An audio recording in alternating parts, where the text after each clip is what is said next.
Halo Sobat Sasis, dengan Aris di sini apa kabar? Semoga dalam keadaan sehat dan baik-baik saja. Menjadi seorang prajurit karir TNI maupun Polri memang bukan hal yang mudah. Banyak sekali proses dan juga tahap yang harus kita lalui. Mulai dari persiapan administrasi, kesehatan, jasmani, mental ideologi, psikologi, dan masih banyak sekali tahap tes lainnya yang harus kita lalui sebelum kita masuk dalam kesatuan TNI. Dan kali ini kita akan membahas masalah mengenai mental ideologi. Namun sebelum lanjut di sini saya ingin disclaimer terlebih dahulu bahwasannya saya bukan seorang TNI maupun Polri. Saya hanya seorang calon siswa biasa yang pernah mengikuti tes tahun 2021 namun sayangnya saya gagal. Dan di sini saya inisiatif untuk memberikan informasi-informasi yang pastinya berguna dan bermanfaat bagi sahabat sasis semuanya. Dan di sini juga saya ingin mengucapkan terima kasih terhadap teman-teman semua yang selalu stay dan selalu menonton video-video saya yang saya berikan. Dan kedepannya saya ingin berbagi ilmu pengetahuan lagi terhadap teman-teman dan akan aktif kembali di channel YouTube saya Ristim Official yang pastinya semua itu tentang ilmu-ilmu sosial, tentang ilmu casis yang pernah saya kejar dan yang pernah saya pelajari. Nah, saya harap kalian simak video ini dari awal hingga selesai setelah yang satu ini. Berbicara tentang prajurit karir, tentu banyak sekali manusia ataupun orang-orang di luar sana yang ingin menjadi seorang prajurit karir, terutama remaja-remaja masa kini. Karena banyak sekali para perempuan, laki-laki yang kini sudah selesai ataupun sudah tamat SMA dan bahkan yang masih SMP saja berimpian untuk menjadi seorang prajurit karir. Namun tidak menutup kemungkinan keinginan serta harapan itu bisa tercapai jika tidak ada persiapan yang sangat matang. Dan kali ini saya akan berbagi ilmu pengetahuan tentang mental ideologi, tentang soal-soal mental ideologi yang akan keluar di saat kamu mengikuti tes nanti. Kira-kira seperti apa? Simak video ini selengkapnya dan jangan sampai di skip karena informasi ini sangat penting dan berguna bagi teman-teman. Dan kita langsung masuk dalam topik dan pembahasan. Baik teman-teman, kali ini saya akan berbagi ilmu pengetahuan tentang mental ideologi atau yang biasa disebut MI. Dan mental ideologi ini tentu saja sangat penting, sangat bermakna dan sangat berguna bagi teman-teman sasis yang baru saja mengikuti seleksi ataupun tes menjadi seorang prajurit karir.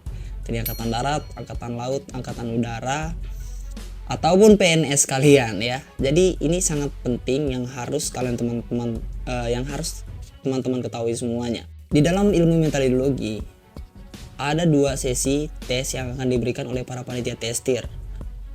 Tes secara tertulis dan juga tes secara lisan melalui wawancara.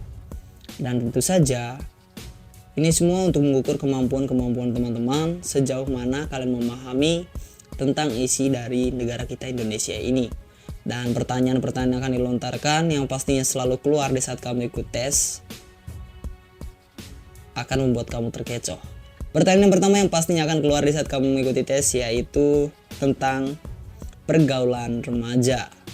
Itu adalah soal mental ideologi yang pertama yang mungkin akan keluar nantinya di saat kamu ikut tes, yaitu tentang pergaulan remaja. Dan teman-teman bisa menjawabnya sesuai dengan apa yang diberikan oleh para panitia testir, tes tertulis maupun tes secara lisan dengan wawancara. Yang kedua yaitu kebijakan pemerintah. Dan biasanya di kebijakan pemerintah ini karena banyak teman-teman yang sok tahu, akhirnya tidak tahu-tahu menjawab sesuai dengan isi hatinya. Padahal apa yang dipertanyakan, apa yang dilontarkan itu bukan itu maksud dan tujuannya. Jadi untuk pertanyaan yang kedua yang pastinya akan diberikan nanti ataupun diberikan nanti, teman-teman harus bisa untuk memahami soal yang diberikan oleh para panitia testir, yaitu kebijakan pemerintah. Itu adalah poin yang kedua. Poin yang ketiga yaitu tentang agama. Tentang agama pastinya akan selalu keluar di saat teman-teman ingin menjadi seorang prajurit karir, terutama di tes mental ideologi ini secara tertulis maupun lisan. Keagamaan ini perlu teman-teman ketahui dan perlu teman-teman pelajari. Yang keempat yaitu tentang Undang-Undang Dasar tahun 1945 dan teman-teman harus bisa menguasai itu. Yang kelima yaitu tentang sila Pancasila ataupun disebut Pancasila.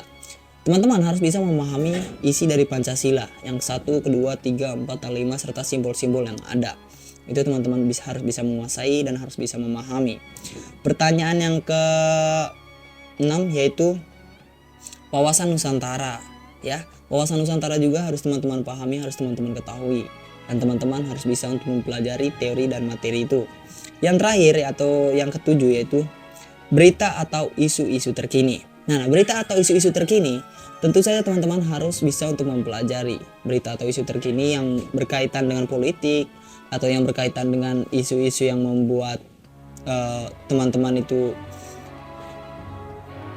bisa dibilang bikin down ataupun yang lain ya. Jadi teman-teman harus bisa mempelajari itu.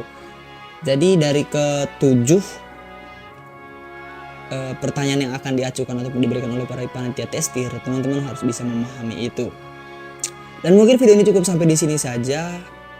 Sebelumnya saya mengucapkan terima kasih yang sudah menonton hingga di titik ini. Dan maaf jika ada kekurangan, jika ada yang pertanyakan silahkan untuk dipertanyakan. Follow akun Instagram saya, TikTok saya, dan juga sosial media saya yang lainnya. Dan sampai jumpa di next video.